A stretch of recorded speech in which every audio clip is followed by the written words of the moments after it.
મહાપુરુષો તો છે ને એ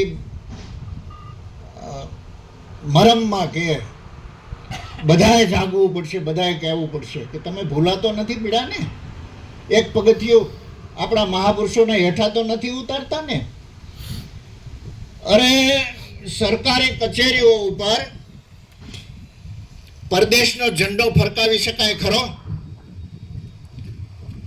આપણા સચિવાલય ઉપર, આપણી સરકારી કચેરીઓ ઉપર ભારતનો જ ઝંડો હોય. મંદિરો ઉપર બીજી ધજા શું કામે? કેસરીયો રંગ છે, સફેદ છે, એ આપણું છે. આપણે ભૂલાતો નથી પડ્યા ને. બધાએ જાગવું પડશે, બધાએ કહેવું પડશે. અને જેમ સીમાડાનું રક્ષણ રાત દી જોયા વિના કરે છે આપણા ફૌજીઓ, સૈનિકો, એમ સીમાડાના રક્ષકો ગામડે ગામડે મંદિરના પૂજારીઓ બેઠા છે.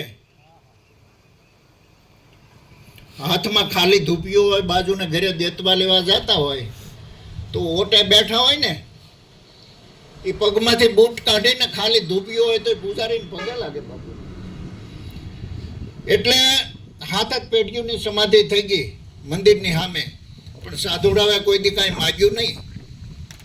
ઠાકર પાસે અને ગામ પાસે ન માગ્યું. ગામ પણ ભાવિક છે, સમાજ ભાવિક છે બહુ. બાપુ દેવ થઈ જાય, ભંડારા કરી જાય, દીકરીઓ પરણાવી દે, એનામાં શ્રદ્ધા પડેલી જ છે. આપણે ખોલવાની છે, એને જાગૃત કરવાની છે, એને કામે લગાડવાના છે.